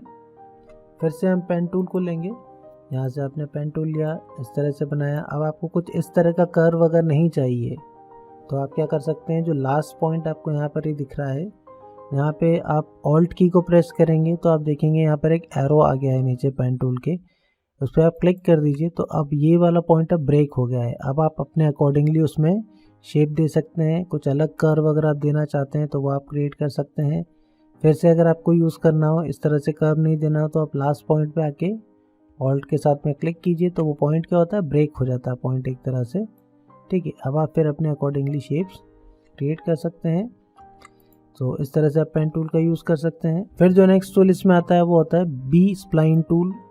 बी स्प्लाइन टूल को आप जब इस तरह से बनाएंगे तो आप देखेंगे यहाँ पर एक कंट्रोल पॉइंट्स ऐसे बनते जाएंगे, राइट। इस तरह से शेप्स, कुछ अलग तरह के शेप्स में आप इसको यूज़ कर सकते हैं। जैसे मैं यहाँ पर एक शेप क्रिएट कर लेता हूँ, मैंने यहाँ पे शेप बनाया। अब जब आप यहाँ पर शेप टूल लेंगे और शेप टूल से आप सिलेक्ट करेंगे तो आप देखेंगे ये आपको कंट्रोल पॉइंट्स दिखाई दे रहे हैं, तो इनसे बहुत इजी हो जाता है यहाँ पर शेप को मैनेज करना। तो कुछ अलग टाइप के जब आप शेप्स क्रिएट करते हैं तो आप फिर इसका यूज़ कर सकते हैं बी स्प्लाइन टूल का, जिसको आप इजी वे में कंट्रोल कर सकते हैं पॉइंट्स को। फिर जो नेक्स्ट टूल इसमें आता है वो है पॉलीलाइन टूल।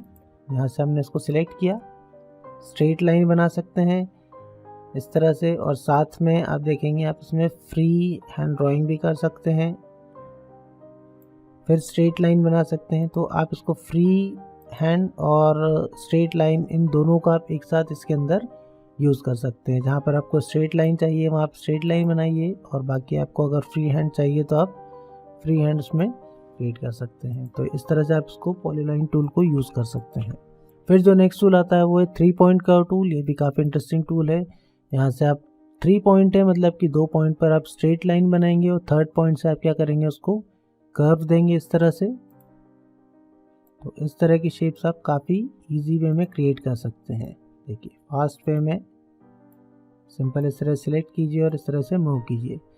सो इस तरह से आप 3 पॉइंट कर्व टूल को यूज़ कर सकते हैं। फिर जो नेक्स्ट टूल्स की कैटेगरी यहाँ पर आती है वो है ड्राइंग टूल्स की कैटेगरी, जिसमें सबसे फर्स्ट टूल है यहाँ पर आर्टिस्टिक मीडिया टूल, और उसका शॉर्टकट की होता है आई। मैं यहाँ से आर्टिस्टिक मीडिया टूल को सिलेक्ट करूँगा, और यहाँ पर आप देख सकते हैं प्रॉपर्टी बार में अभी आर्टिस्टिक मीडिया की आपको प्रॉपर्टीज़ दिखाई दे रही है, जिसमें सबसे फर्स्ट ऑप्शन यहाँ पर सिलेक्ट है प्रीसेट। यहाँ पर आपको काफ़ी सारे प्रीसेट्स मिल जाएंगे इस तरह से, इसको आप सिलेक्ट कर सकते हैं और आप कुछ इस तरह के स्ट्रोक्स वगैरह क्रिएट कर सकते हैं अलग अलग वेज में। और अगर आपने कोई सा ऑब्जेक्ट क्रिएट करके रखा है, यहाँ पे हम एक ऑब्जेक्ट भी बना लेते हैं। इसका मैं कलर डिलीट कर देता हूँ। ठीक है, कलर डिलीट करने के लिए आप यहाँ ऊपर देखेंगे, अगर आपको एक यहाँ पर रेड लाइन दिखाई दे रही है, इसमें आप लेफ्ट क्लिक करेंगे तो आप फिल कलर डिलीट कर सकते हैं। यहाँ से मैंने ऑब्जेक्ट को सिलेक्ट किया, मैं एक और ऑब्जेक्ट यहाँ पे क्रिएट कर लेता हूँ। इसको मैंने सिलेक्ट किया और हम लेंगे यहाँ पे आर्टिस्टिक मीडिया टूल, और यहाँ से सिंपल प्रीसेट सिलेक्ट कर लीजिए। तो आप देखेंगे वही प्रीसेट इसके ऊपर अप्लाई हो जाएगा। सेम मैं इसको भी सिलेक्ट करूँगा, आर्टिस्टिक मीडिया टूल लेंगे और यहाँ से हम एक स्ट्रोक अप्लाई कर देंगे इस तरह से। सो आप डायरेक्टली भी कर सकते हैं, स्ट्रोक बना सकते हैं, और किसी शेप के ऊपर भी आप इसको अप्लाई कर सकते हैं। फिर यहाँ पर जो नेक्स्ट आर्टिस्टिक मीडिया में जो नेक्स्ट ऑप्शन आपको दिखाई दे रहा है वो है ब्रश टूल। यहाँ पे ब्रश आप सिलेक्ट करेंगे तो आपको यहाँ पर काफ़ी सारे ब्रशेस मिल जाएंगे, जिनको आप यूज़ कर सकते हैं। ऑब्जेक्ट्स के ऊपर भी यूज़ कर सकते हैं, इस तरह से फ्री हैंड ड्राइंग में भी आप उनको यूज़ कर सकते हैं। फिर आर्टिस्टिक मीडिया में आपको जो नेक्स्ट ऑप्शन यहाँ पर दिखाई दे रहा है वो है स्प्रेयर टूल। स्प्रेयर टूल को जो आप सिलेक्ट करेंगे तो आपको यहाँ पर एक स्प्रे लेस दिखाई देगी। यहाँ से आप स्प्रे लेस सिलेक्ट कर सकते हैं और इस तरह से आप उसमें स्प्रे के इफेक्ट दे सकते हैं। काफ़ी सारे आपको इफेक्ट्स मिल जाएंगे यहाँ पर। आप ऑब्जेक्ट्स के ऊपर भी क्रिएट कर सकते हैं और इस तरह से बना भी सकते हैं। फिर जो नेक्स्ट इसमें आपको ऑप्शन मिलेगा, फिर जो नेक्स्ट इसमें आता है वो है कैलीग्राफी। कैलीग्राफी को हम इस तरह से यूज़ कर सकते हैं, आर्टिस्टिक राइटिंग के लिए यूज़ किया जाता है कैलीग्राफी को। सो आर्टिस्टिक मीडिया पर भी मैंने एक पूरा फुल वीडियो बनाया हुआ है, जिसमें आप सारे ऑप्शंस को अच्छे से समझ सकते हैं। डिस्क्रिप्शन में आप इन सभी वीडियोस की लिंक्स देख सकते हैं। फिर जो नेक्स्ट टूल इसमें आता है वो है लाइव स्केच टूल। ये भी स्केचिंग के लिए काफ़ी अच्छा टूल है। यहाँ पर आप इस तरह से ड्राइंग कीजिए तो आप देखेंगे ऑटोमेटिकली जो कर्व है वो स्मूथ होते जाएगा यहाँ पे, राइट। जिन लोगों का फ्री हैंड अच्छा रहेगा, ध्यान रखिए, वो काफ़ी अच्छे इसके अंदर शेप्स हैं या फिर कार्टून कैरेक्टर्स हैं या इस तरह के इलस्ट्रेशन का वर्क इसमें काफ़ी अच्छे से आप क्रिएट कर सकते हैं। फिर जो नेक्स्ट टूल आता है वो है smart drawing tool. Smart drawing tool से आप जैसे आपको सर्कल बनाना है, आप इस तरह से ड्रॉ कीजिए तो वो ऑटोमेटिकली सर्कल में कन्वर्ट हो जाएगा। या आपको एक रेक्टेंगल बनाना है, स्क्वायर बनाना है, तो इस तरह से शेप बनाइए तो वो उस शेप के अंदर कन्वर्ट हो जाएगा। ये स्मार्ट ड्राइंग की मदद से होता है। तो आई होप आप लोगों को ड्राइंग टूल सारे समझ में आ गए होंगे अच्छे से। फिर जो नेक्स्ट टूल्स की कैटेगरी इसमें आती है वो है रेक्टेंगल टूल्स की कैटेगरी आती है, जिसमें इसका शॉर्टकट की होता है F6। इसमें दो टूल्स आपको मिलेंगे, एक रेक्टेंगल टूल है, दूसरा 3 पॉइंट रेक्टेंगल टूल है। सबसे पहले हम रेक्टेंगल देख लेते हैं। अभी हम इस टूल का यूज़ काफ़ी बार कर चुके हैं। यहाँ पर आप इस तरह से रेक्टेंगल ड्रॉ कर सकते हैं। कंट्रोल की के साथ अगर आप बनाएंगे तो आपको एक परफेक्ट स्क्वायर आप यहाँ पर क्रिएट कर सकते हैं, और अगर आप शिफ्ट को प्रेस करेंगे तो आप सेंटर से उसको ड्रॉ कर सकते हैं। अगर आप ऊपर प्रॉपर्टी बार में देखेंगे तो आपको यहाँ पर एक ऑप्शन दिखाई दे रहा होगा, यहाँ पर आप इसके कॉर्नर्स को राउंड कर सकते हैं।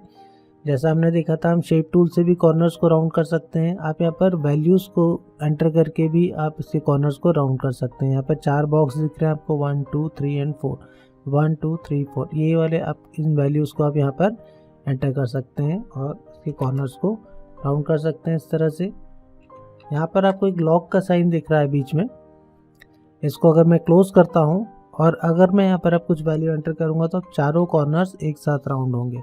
अगर ये लॉक यहाँ पर ओपन रहेगा तो जहाँ पर आप वैल्यू एंटर करेंगे सिर्फ वही वाला कॉर्नर आपका राउंड होगा। अब यहाँ पर आप देख सकते हैं 3 तरह के कॉर्नर्स आपको दिखाई दे रहे हैं। पहला है फर्स्ट राउंड कॉर्नर है, सेकंड वाला है आपका स्कैलोप्ड कॉर्नर, और थर्ड वाला है वो है कैम्फर्ड कॉर्नर। तो इस तरह से अलग अलग कॉर्नर्स आप यूज़ कर सकते हैं। फिर इसी कैटेगरी में जो नेक्स्ट टूल है वो है 3 point rectangle tool. 3 point rectangle tool को आप इस तरह से ड्रॉ कीजिए, एक लाइन 2 पॉइंट पे लाइन बनेगी और थर्ड पॉइंट से आप उसको क्या कर सकते हैं, डायरेक्शन दे सकते हैं जहाँ पर भी आप उसको ड्रॉ करना चाहें। तो कुछ जब आप इस तरह की शेप्स वगैरह बनाना चाहते हैं तो फिर आप इसको यूज़ कर सकते हैं। फिर जो नेक्स्ट टूल्स की कैटेगरी यहाँ पर आती है वो है एलिप्स टूल की कैटेगरी। इसमें आपको 2 टूल्स मिलेंगे, एलिप्स टूल और 3 पॉइंट एलिप्स टूल। उसका शॉर्टकट की होता है F7। मैं इसे सिलेक्ट करता हूं और सेम जैसा हमने रेक्टेंगल में देखा था, अगर आप डायरेक्टली ड्रॉ करेंगे तो आप यहां पर एक एलिप्स ड्रॉ कर पाएंगे इस तरह से, और अगर आप कंट्रोल की का यूज़ करेंगे तो एक परफेक्ट सर्कल आप यहां पर ड्रॉ करेंगे, और अगर शिफ्ट को प्रेस करेंगे तो आप उसको सेंटर से करेंगे, यहाँ पे सेंटर से ड्रॉ कर सकते हैं। और इसमें जो नेक्स्ट टूल है वो है 3 पॉइंट एलिप्स टूल। सेम यहाँ पे 2 पॉइंट पे उसको एक लाइन बनेगी इस तरह से, और थर्ड पॉइंट से आप उसको इस तरह से डायरेक्शन दे सकते हैं। तो इस तरह से आप इसको यूज़ कर सकते हैं। अब जब आप यहाँ पर सर्कल बनाते हैं, मैंने यहाँ पे सर्कल ड्रॉ करा तो आप ऊपर देख सकते हैं आपको 3 ऑप्शंस दिखाई दे रहे हैं यहाँ पे। सबसे फर्स्ट वाला एलिप्स है, सेकेंड वाला है यहाँ पर पाई शेप का, तो आप इस तरह से पाई शेप बना सकते हैं, और थर्ड वाला जो है वो है आर्क शेप है। ठीक है, हम यहाँ पर जब शेप टूल से हमने देखा था, शेप टूल से भी जब आप इसको मूव करते हैं तो आप इनको यूज़ कर सकते हैं। ये आर्क में कन्वर्ट हो जाएगा, यहाँ पर ये अभी यहाँ पर पाई शेप में कन्वर्ट हो जाएगा, तो आप वो यहाँ से भी कर सकते हैं। फिर जो नेक्स्ट टूल इसमें आता है वो है पॉलीगॉन टूल, और उसका शॉर्टकट की होता है Y। मैं इसे यहाँ से सिलेक्ट करूँगा। अब मैं कंट्रोल के साथ में ही बनाता हूँ ताकि हमें एक प्रोपोर्शन में यहाँ पर शेप मिले। अब ऊपर प्रॉपर्टी बार में आप देख सकते हैं नंबर ऑफ साइड्स यहाँ पर कितनी दिख रही है, 13 साइड्स दिख रही है यहाँ पर अभी। तो यहाँ से आप साइड्स को कंट्रोल कर सकते हैं। मैं इसको 5 कर देता हूँ, 3 करेंगे तो रेक्टेंगल बन जाएगा, 6 करेंगे तो हेक्सागोन बन जाएगा। तो इस तरह से आप यहाँ पर शेप्स क्रिएट कर सकते हैं। बाकी प्रॉपर्टीज़ आपको ये सभी टूल्स अभी हमने जो यहाँ पर देखे हैं, रेक्टेंगल, सर्कल और जितने भी टूल्स आएंगे उन सब के आप यहाँ से प्रॉपर्टीज़ और भी चेंज कर सकते हैं। जैसे कि लाइन आप यहाँ देख सकते हैं, यहाँ से आप लाइन की विड्थ बढ़ा सकते हैं, कलर चेंज कर सकते हैं, ये सभी में सेम होगा ये। और यहाँ से आप क्या कर सकते हैं, लाइन की स्टाइल को चेंज कर सकते हैं। फिर जो नेक्स्ट टूल आता है वो है इसमें स्टार टूल। हम कंट्रोल के साथ में ही बनाते हैं। ठीक है, यहाँ पर आप देख सकते हैं स्टार शेप आपने बनाया है, जो यहाँ से आप क्या चेंज कर सकते हैं, उसके पॉइंट्स और साइड्स को चेंज कर सकते हैं इस तरह से। और ये वाला जो डिस्टेंस है इसको आप यहाँ से मेंटेन कर सकते हैं इस तरह से। कम ज़्यादा करेंगे तो ये वाला स्पेस है आप उसके एरिया को एडजस्ट कर सकते हैं। और इसमें अगर आप ये वाला ऑप्शन देखेंगे तो एक कॉम्प्लेक्स स्टार का है, इसमें कुछ इस तरह का स्टार बनेगा आपका। बाकी same number of point, size, और इनको आप यहाँ से एडजस्ट कर सकते हैं। फिर जो नेक्स्ट टूल है इसमें वो स्पायरल टूल। स्पायरल टूल को भी हम कंट्रोल के साथ में यहाँ पर यूज़ करते हैं। देखिए यहाँ पर आपको दिखाई दे रहे होंगे 2 तरह के आपको स्पायरल दिखाई दे रहे हैं। सबसे पहला अभी जो हमने बनाया वो कौन सा है, लॉगरिथमिक है। लॉगरिथमिक मतलब कि बाहर से शुरू होते हुए अंदर जाके एक पॉइंट पे ख़त्म हो रहा है। अगर मैं इसे सेलेक्ट करता हूँ सिमेट्रिकल को, तो आप देखेंगे ये एक जैसा बनेगा, ये अंदर से लेके बाहर तक इस टाइप का है। यहाँ पर आप इसके जो रिवॉल्यूशंस है उनको आप यहाँ से कंट्रोल कर सकते हैं। जैसे इसको भी मैं 5 कर देता हूँ और फिर से हम बनाते हैं तो देखिए ये लॉगरिथमिक होगा और ये वाला कौन सा है, सिमेट्रिकल है, मतलब बाहर से लेके अंदर एक जैसा डिस्टेंस यहाँ पर आपको दिखाई देगा। फिर जो नेक्स्ट टूल आता है वो है कॉमन शेप्स। कॉमन शेप्स पे आप यहाँ क्लिक कीजिए। यहाँ पर आपको कुछ पहले से प्रीसेट्स मिल जाएंगे। अगर आप यहाँ पर देखेंगे प्रॉपर्टी बार में तो आपको यहाँ पर सारे शेप्स दिखाई देंगे। यहाँ से आप डायरेक्टली शेप्स को यूज़ कर सकते हैं। जैसे आपको कोई एरो यूज़ करना है या स्माइली यूज़ करना है, हार्ट शेप है, ठीक है। तो इन शेप्स को आप यहाँ पे यूज़ कर सकते हैं। अब इनको आप एडिट किस तरह से कर सकते हैं वो भी मैं आपको बताता हूँ। मैं सबसे पहले मैं इन सबका कलर हटा देता हूँ ताकि हमें समझने में इजी रहेगा। सबको सिलेक्ट कीजिए और लेफ़्ट क्लिक कीजिए तो इनका कलर डिलीट हो जाएगा। अब यहाँ पर आप देख सकते हैं जब मैं ऑब्जेक्ट को सिलेक्ट करता हूँ तो यहाँ पर एक रेड पॉइंट आपको दिखाई दे रहा है, सभी में दिखाई देगा इस तरह से। मैंने इसको सिलेक्ट किया और अब हम लेंगे यहाँ पर शेप टूल, ठीक है। शेप टूल लेंगे और यहाँ से हम इस नोड को चेंज करेंगे। तो देखिए आप ये दोनों चीज़ें चेंज हो रही है उसमें, राइट। इस तरह से आप एरो का शेप चेंज कर सकते हैं। अगर मैं इसके इस तरह से आप इस पर भी इसको यूज़ कर सकते हैं। तो शेप टूल से आप यहाँ पर शेप्स को एडिट भी कर सकते हैं। तो ये आपके कॉमन शेप्स है, काफ़ी सारे आपको इसमें शेप्स दिखाई देंगे। जैसे इस तरह से अगर आपको बैनर वगैरह क्रिएट करना हो तो आप ऐसे डायरेक्टली बना सकते हैं। कुछ कॉल आउट शेप्स वगैरह क्रिएट करना है उनको आप क्रिएट कर सकते हैं। इसको आपको एडिट करना है तो आप शेप टूल लीजिए और यहाँ से आप इसको मूव कर सकते हैं इस तरह से।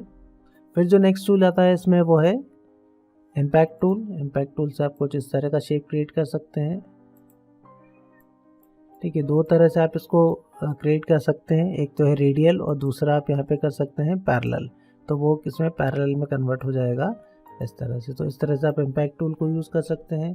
कलर वगैरह आप यहाँ से सब चेंज कर सकते हैं वैसे ही जैसा मैंने आप लोगों को बताया था। फिर जो नेक्स्ट टूल इसमें आता है वो है graph paper tool. Graph paper आप इस तरह से बना सकते हैं। यहाँ पर आप देख सकते हैं आपको कॉलम्स और रोज़ आप यहाँ से एडजस्ट कर सकते हैं। आपको 5x5 का क्रिएट करना है, उसको क्रिएट कर दीजिए। फिर जो नेक्स्ट टूल की कैटेगरी आती है वो है टेक्स्ट टूल की कैटेगरी। इसमें आपको दो टूल मिलेंगे, टेक्स्ट टूल और टेबल टूल। और उसका जो शॉर्टकट की होता है वो होता है F8। मैं इसे सिलेक्ट कर लेता हूँ यहाँ पर और सिंपल मैं क्लिक करूँगा और यहाँ पर हमको सिंपल टाइप करना है, ठीक है। आप ऊपर देख सकते हैं यहाँ पर प्रॉपर्टी बार में, यहाँ से आप उसकी प्रॉपर्टीज़ को चेंज कर सकते हैं। अलग अलग फॉन्ट्स आप यहाँ पर जो भी फॉन्ट आप यूज़ करना चाहे आप इंस्टॉल कर सकते हैं, उनको यूज़ कर सकते हैं। और बाकी साइज़ वगैरह आप यहाँ से चेंज कर सकते हैं इस तरह से। कलर चेंज कर सकते हैं, आउटलाइन दे सकते हैं उसमें। और इसमें हम शेप टूल को वापस से यूज़ करेंगे, काफ़ी काम का टूल है ये। शेप टूल को जब हम यहाँ सिलेक्ट करेंगे तो आप देखेंगे कि यहाँ पर दो हैंडल्स आ चुके हैं इस तरह से। तो मैं इसको इस तरह से मूव करूँगा तो आप लेटर्स के बीच में स्पेसिंग दे सकते हैं। यहाँ पर जो अलग पॉइंट्स है इन पॉइंट्स से आप इनको मूव भी कर सकते हैं, अलग अलग इंडिविजुअल लेटर्स को इस तरह से। चाहे तो आप उनका कलर भी चेंज कर सकते हैं। इसको मैंने सिलेक्ट किया, इसको मैं कलर भी चेंज कर देता हूँ। सो टेक्स्ट टूल को हम दो तरह से यूज़ कर सकते हैं। एक तो हम आर्टिस्टिक टेक्स्ट यूज़ कर सकते हैं जैसा कि हमने अभी ये टाइप किया आर्टिस्टिक टेक्स्ट। लेकिन अगर अब हम कुछ पैराग्राफ्स के लिए वर्क कर रहे हैं, जैसे हम कुछ PDF क्रिएट कर रहे हैं या फिर ब्रोशर या फिर फ्लायर अगर हम कुछ क्रिएट कर रहे हैं तो उसके लिए हम यूज़ करेंगे हमेशा पैराग्राफ टेक्स्ट को।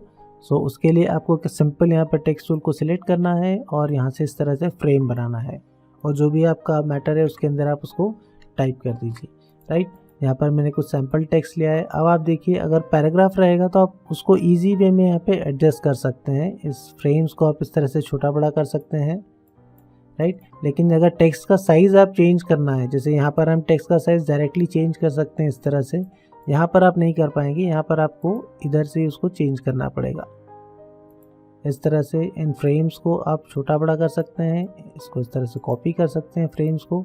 अभी आप यहाँ पर देखें कि जो उसका कलर है वो रेड हो गया है फ्रेम का, इसका मतलब नीचे कुछ और यहाँ पर हिडन टेक्स्ट है। आप इसको थोड़ा सा नीचे करेंगे तो आपको टेक्स्ट दिखाई देगा। अब देखेंगे आप उसका कलर चेंज हो गया। तो पैराग्राफ टेक्स्ट के साथ में जब भी आप वर्क करें तो ये ध्यान रखिए इस तरह से रेड फ्रेम ना रहे, क्योंकि उसमें कुछ टेक्स्ट हिडन हो सकता है नीचे।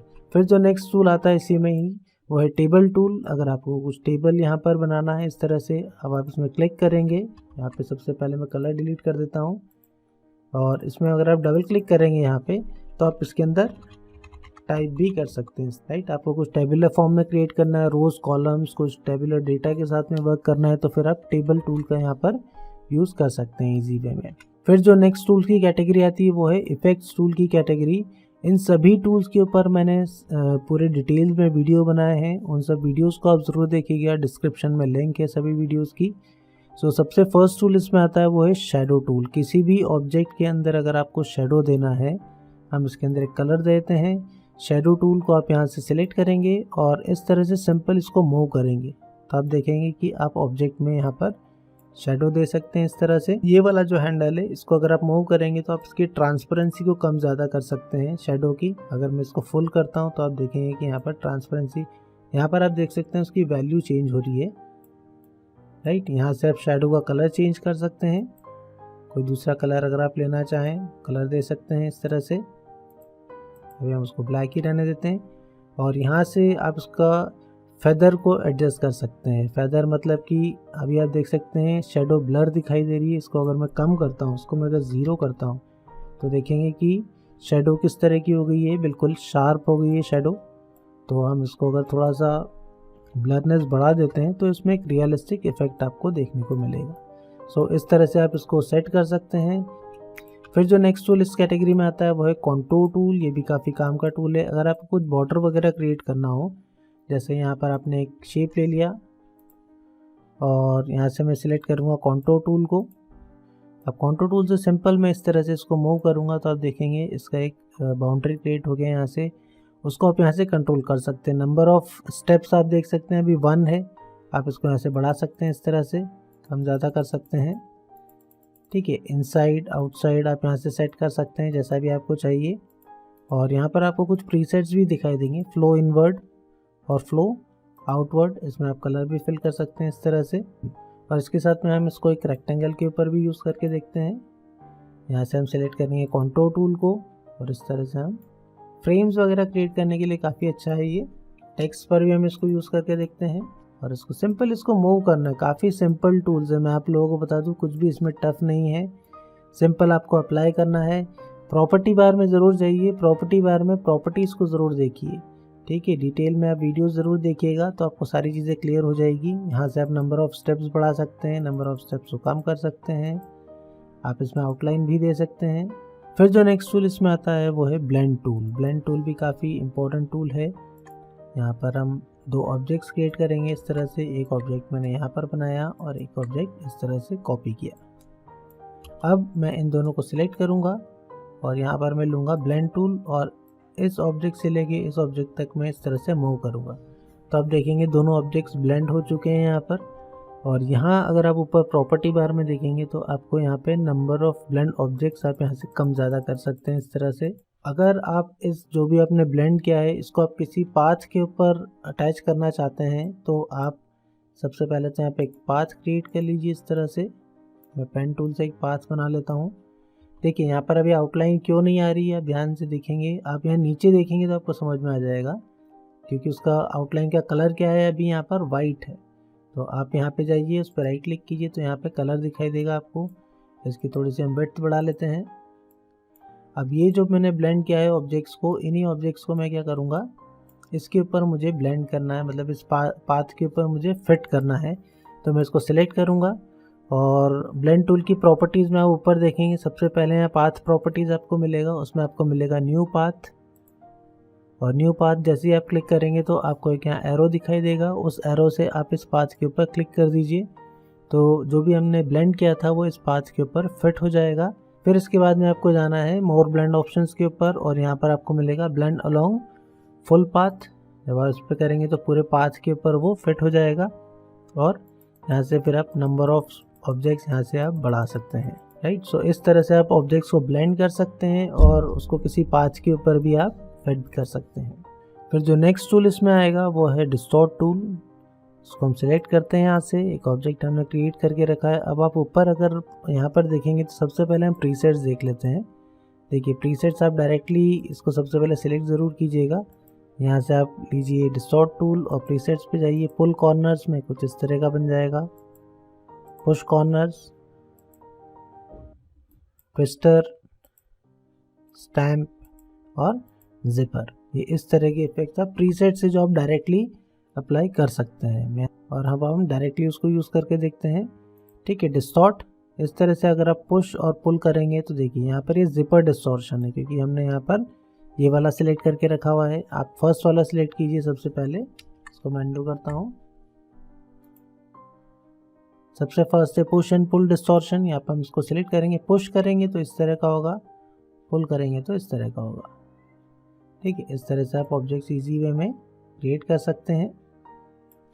सेकंड वाला जो इसमें है वो है जिपर।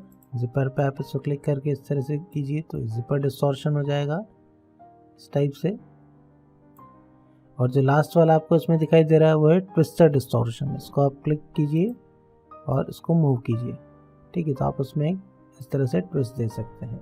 फिर जो नेक्स्ट टूल है वो है एनवेलप टूल। हम इसे ऑब्जेक्ट और टेक्स्ट दोनों के ऊपर यूज़ करके देखेंगे। सिंपल, सबसे पहले हम यहाँ पर इसके प्रीसेट्स देख लेते हैं। प्रीसेट्स आप डायरेक्टली इस तरह से अप्लाई कर सकते हैं। रेक्टिलिनियर, पिंच, पुश डाउन और पुश अप, इस तरह के शेप्स आप यहाँ से कर सकते हैं। आप डायरेक्टली यहाँ से भी कर सकते हैं, शेप से सिंपल इसको मूव कीजिए तो आप यहाँ से इसमें शेप दे सकते हैं इस तरह से। फिर जो नेक्स्ट आपको यहाँ पर दिखाई दे रहा है, अगर टेक्स्ट के ऊपर अब आप इसको यूज़ करते हैं तो टेक्स्ट में भी आप इसको इस तरह से शेप दे सकते हैं। काफ़ी अच्छे इफेक्ट्स दे सकते हैं आप इसमें। राइट, अगर आपको एनवेलप नहीं चाहिए तो आपको यहाँ पर ऑप्शन मिल रहा है, आप इसको क्लियर कर दीजिए तो ये एनवेलप यहाँ से क्लियर हो जाएगा। सो इस तरह से आप एनवेलप टूल का यूज़ कर सकते हैं। फिर जो नेक्स्ट टूल इसमें आएगा वो है एक्सट्रूड टूल। किसी भी ऑब्जेक्ट को 3D शेप अगर आपको देना हो तो फिर एक्सट्रूड टूल का यूज़ किया जाता है। सिंपल, हमने यहाँ पर ऑब्जेक्ट क्रिएट किया और यहाँ से हम यूज़ करेंगे एक्सट्रूड टूल को। सिंपल इसको मूव करना है।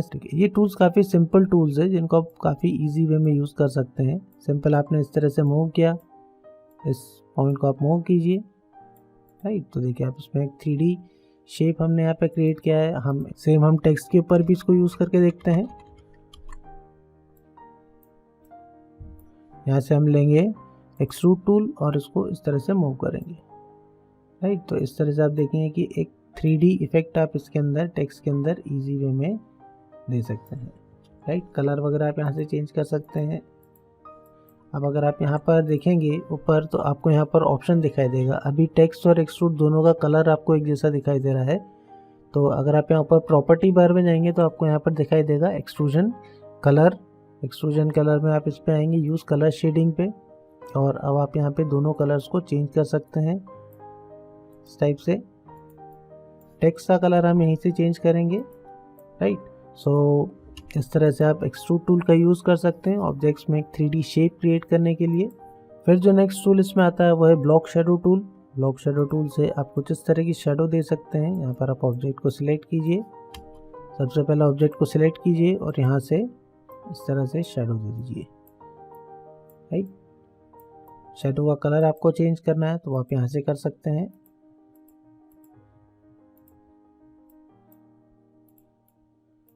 फिर जो नेक्स्ट टूल आता है वो है ट्रांसपेरेंसी टूल। इसके लिए मैं यहाँ पर एक बैकग्राउंड क्रिएट कर लेता हूँ ताकि हमें देखने में इजी रहे, और इसके ऊपर हम कुछ ऑब्जेक्ट्स क्रिएट करते हैं अलग अलग कलर्स के। देखिए सबसे पहले हम ट्रांसपेरेंसी टूल लेंगे यहाँ से, और ऊपर अगर आप देखेंगे जैसे हम ट्रांसपेरेंसी टूल लेते हैं तो आप यहाँ देखेंगे एक यहाँ पर बार आ गया है इसमें। ठीक है, दैट मीन्स हम उसकी ट्रांसपेरेंसी को यहाँ पे सेट कर सकते हैं जितना भी हमें चाहिए। इस ऑब्जेक्ट पे जाइए, इस पर क्लिक कीजिए। ये यूनिफॉर्म ट्रांसपेरेंसी मतलब कि सारे ऑब्जेक्ट्स पे एक जैसी पूरी ओवरऑल सेम ट्रांसपेरेंसी यहाँ पर अप्लाई हो रही है। लेकिन अगर आप इसको अलग वे में करना चाहते हैं, मैं इसे अंडू कर देता हूँ फिर से। ठीक है, आप सिंपल यहाँ से ऑब्जेक्ट को सिलेक्ट कीजिए और यहाँ से हमने सिलेक्ट किया ट्रांसपेरेंसी टूल और इस तरह से इसको ड्रैग कर दीजिए। ठीक है, तो आप देखेंगे इस साइड से वो ट्रांसपेरेंट हो गया है। ब्लैक कलर है मतलब ट्रांसपेरेंसी वहाँ पर कितनी है, 100% है, ध्यान रखिए। अगर आप इस पर क्लिक करेंगे तो आपको दिख जाएगा वैल्यू कितनी है, 100 है। वाइट पे क्लिक करेंगे तो आपको दिख जाएगा वो 0 है। तो यहाँ से आप उसको कम ज़्यादा कर सकते हैं इस तरह से। ठीक है, अगर हम यहाँ पर कुछ टेक्स्ट लेते हैं,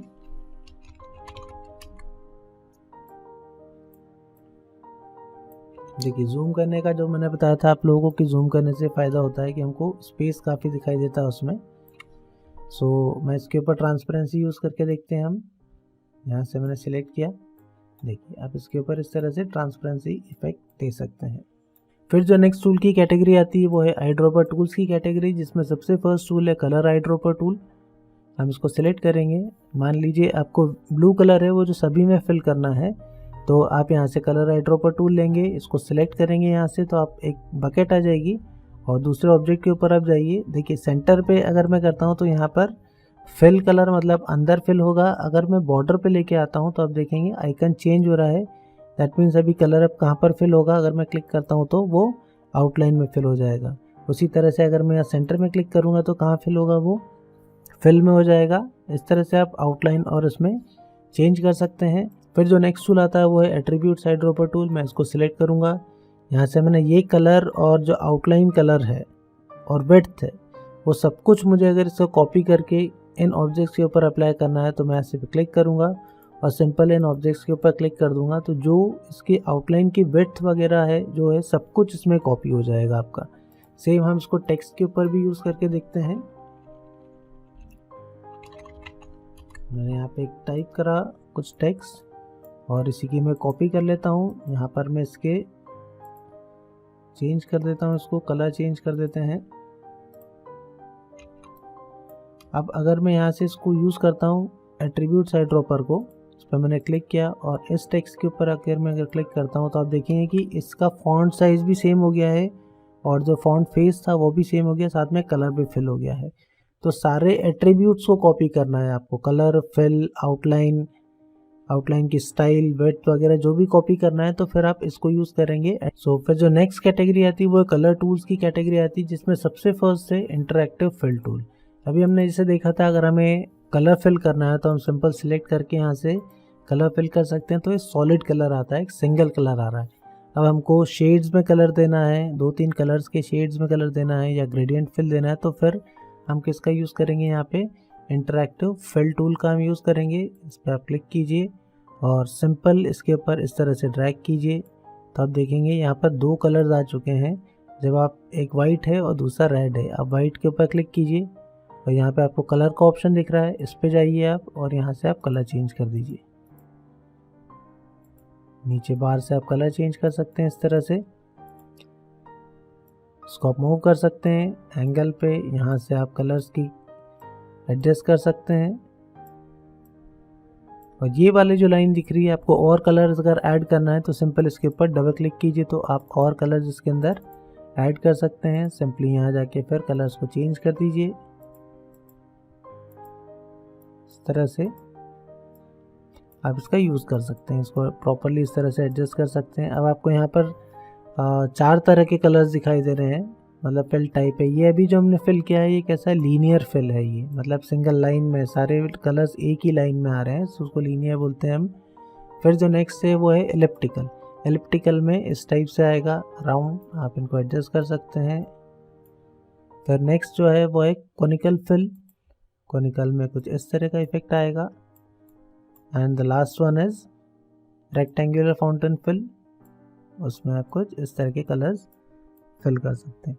अब ये जो भी हमने कलर्स ऐड करे थे, इन कलर्स को आपको डिलीट करना तो इनके ऊपर राइट क्लिक कर दीजिए आप, तो वो कलर्स ऐड डिलीट हो जाएंगे वहाँ से। ठीक है, यहाँ पर आपको काफ़ी सारे फिल टाइप्स मिलेंगे, जैसे जो उसके बाद में जो फिल टाइप आएगा वो है वेक्टर पैटर्न फिल। तो कुछ आप वेक्टर पैटर्न्स इसके अंदर फिल कर सकते हैं, यहाँ पे आपको मिल जाएंगे वेक्टर पैटर्न्स, इनको आप यूज़ कर सकते हैं।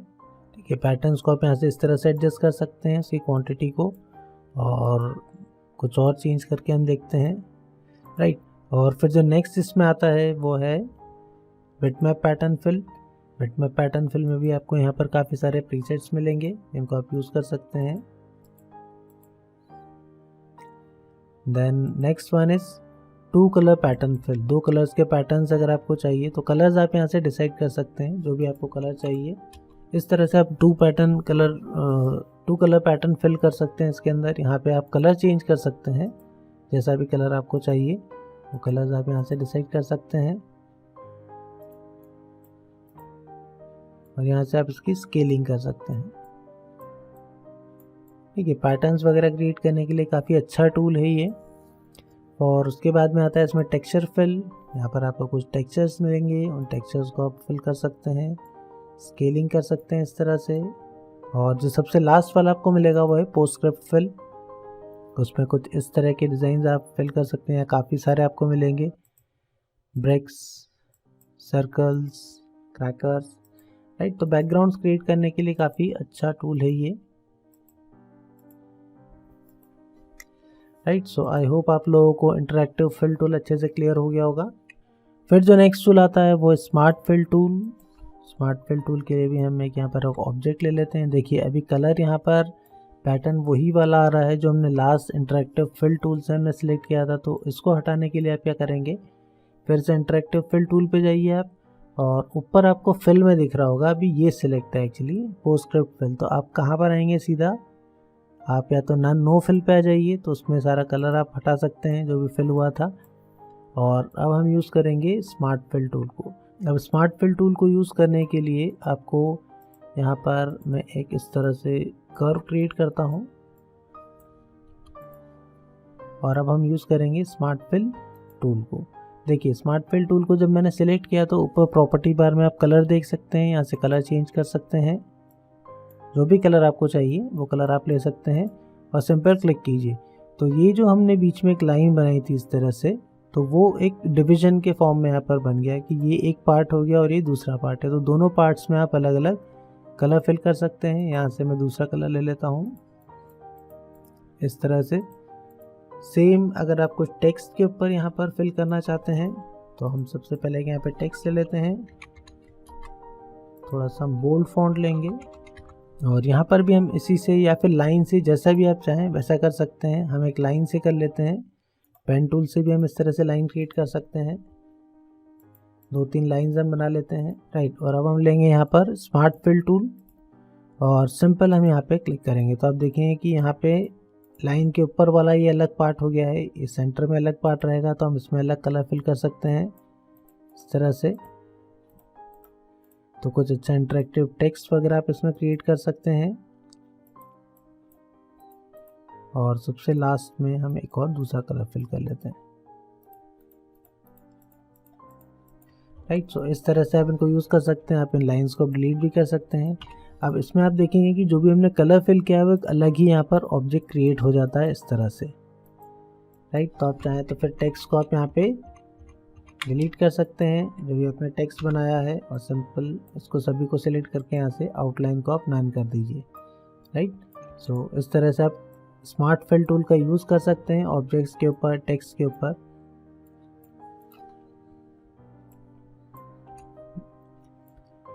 फिर जो नेक्स्ट टूल इसमें आता है वो है मैश टूल। यहाँ पर हमने एक ऑब्जेक्ट बनाया, इसको सबसे पहले मैं कन्वर्ट टू कर्व्स कर देता हूँ। कन्वर्ट टू कर्व्स मैंने आप लोगों को बताया था, ऑब्जेक्ट में जाके आप कर सकते हैं कन्वर्ट टू कर्व्स, या फिर प्रॉपर्टी बार में भी आपको यहाँ पर मिल जाएगा कन्वर्ट टू कर्व्स। शॉर्टकट की होता है Ctrl+Q।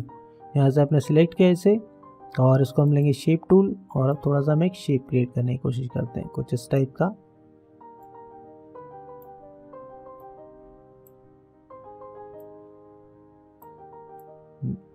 राइट। और इसमें आप एक कलर फिल कर दीजिए, और हम लेंगे अब यहाँ पे मैश टूल। जैसे आप मैश टूल पे क्लिक करेंगे तो किस तरह का मैश आपके यहाँ पे बन जाएगा। आप प्रॉपर्टी बार में यहाँ पे देख सकते हैं, यहाँ पे ग्रिड साइज आपका 2x2 का है, इसको हम 4x4 का कर देते हैं, ठीक है। इसको आप बढ़ा सकते हैं। अब आपको इसमें कलर चेंज करना है तो सिंपल, जैसे आप मैश टूल को सिलेक्ट रखिए, और यहाँ से आप इस तरह से, मैंने पॉइंट्स को सिलेक्ट किया। देखिए यहाँ पर अभी जो सिलेक्शन मोड है वो कैसा है, फ्री हैंड है, इसलिए ये इस तरह से फ्री हैंड में आ रहा है। ये हम इसको यहाँ से चेंज भी कर सकते हैं रेक्टेंगुलर में। मुझे सिर्फ ये वाले 2 पॉइंट्स के ऊपर चेंज करना है, तो मैं इन दोनों पॉइंट्स को सिलेक्ट करूँगा और यहाँ से मैं कलर को चेंज कर दूँगा इस तरह से। फिर मैं इसको सिलेक्ट करूँगा और यहाँ से कलर को चेंज करूँगा मैं, राइट। तो इस टाइप से आप मैश टूल से काफ़ी रियलिस्टिक इफेक्ट दे सकते हैं आप। आई होप आप लोगों को ये सारे टूल्स क्लियर हो गए होंगे। सो अब हम देखेंगे इंपोर्ट के बारे में। आप फाइल्स को इंपोर्ट किस तरह से कर सकते हैं कोरल ड्रॉ में। सो आप फाइल में जाएंगे और आपको यहाँ पर मिलेगा इंपोर्ट का ऑप्शन, Ctrl+I। मान लीजिए आपको कोई इमेज अगर लेकर आना है तो फिर हम इस कमांड का यूज़ करते हैं। सो आप इसके ऊपर क्लिक कीजिए या शॉर्टकट यूज़ कीजिए। वैसे अगर आप अच्छे ग्राफिक डिज़ाइनर अगर बनना चाहते हैं तो शॉर्टकट्स का यूज़ अभी से करने लग जाइए आप लोग, क्योंकि आपको अब हम समझेंगे इंपोर्ट के बारे में कि आप कोरल ड्रॉ के अंदर फाइल को कैसे इंपोर्ट कर सकते हैं। अगर आप किसी इमेज को लेकर आना चाहते हैं या किसी और फाइल को आप लेकर आना चाहते हैं तो फिर आप इंपोर्ट कमांड का कैसे यूज़ करेंगे। इंपोर्ट के लिए आपको यहाँ पर स्टैंडर्ड बार के ऊपर भी एक बटन मिल जाता है। इंपोर्ट शॉर्टकट की होता है Ctrl+I। अच्छे ग्राफिक डिज़ाइनर अगर आप बनना चाहते हैं तो शॉर्टकट कीज़ यूज़ करना स्टार्ट कर दीजिए अभी से। हम फाइल में जाएंगे और इस पर हम क्लिक करेंगे इंपोर्ट पे। यहाँ से हम इमेज को सिलेक्ट करेंगे। सिंपल इंपोर्ट पे मैंने क्लिक किया। जितनी भी इमेज आपको चाहिए उतना आप इस तरह से ड्रैग करके इमेज को ले सकते हैं। सिंपल, तो इस तरह से आप इमेजेस को इंपोर्ट कर सकते हैं। दूसरी कोरल ड्रॉ की फाइल है, आप उसको भी यहाँ पर इंपोर्ट कर सकते हैं। इलस्ट्रेटर की फाइल को भी आप यहाँ पे इंपोर्ट कर सकते हैं।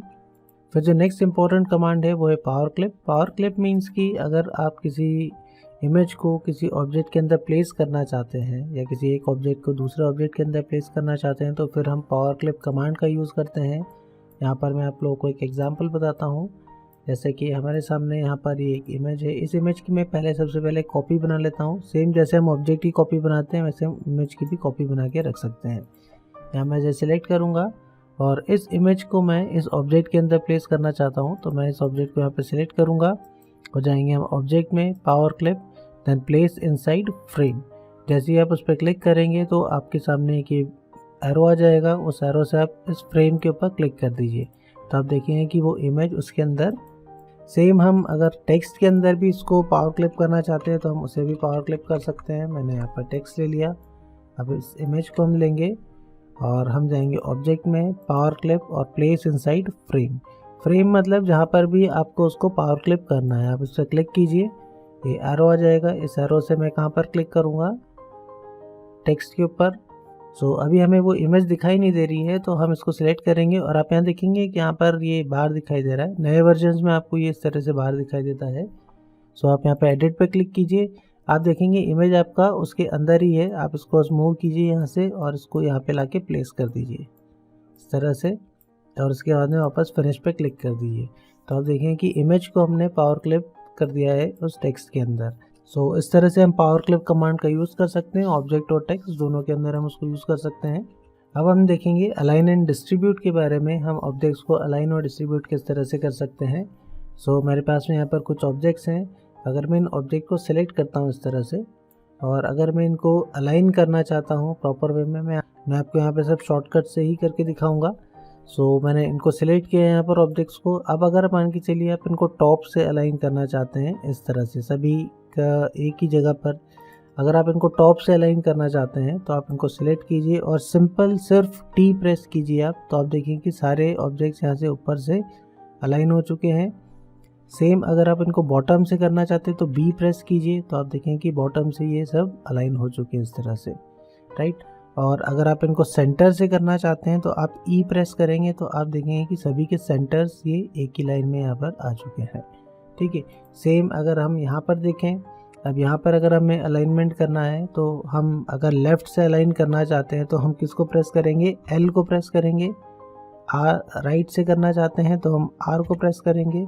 सेंटर से करना चाहते हैं तो हम सी को प्रेस करेंगे। तो ये एक सिंपल और फास्ट वे है ऑब्जेक्ट्स को अलाइन करने का। अब हम देखेंगे कि हम इमेज को ट्रेस किस तरह से कर सकते हैं। तो आप सिंपल, हमारे सामने यहाँ पर एक इमेज है।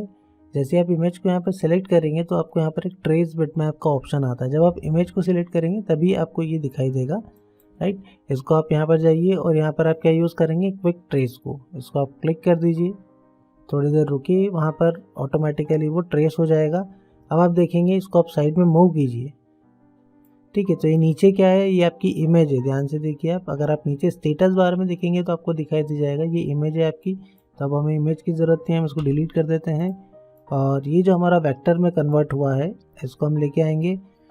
ये हमारे वेक्टर शेप्स हैं। अब इसमें से हमें सिर्फ इस लीव को हमको निकालना है अगर, तो मैं इसको सिलेक्ट करूँगा यहाँ पर। और सबसे पहले अगर आप यहाँ पर देखेंगे तो अभी ये ग्रुप बना हुआ है पूरा, ये ग्रुप और अनग्रुप के बटन यहाँ पर रहता है ये। तो आप यहाँ से इसको अनग्रुप कर सकते हैं, अनग्रुप ऑब्जेक्ट्स, इस पर आप क्लिक कीजिए।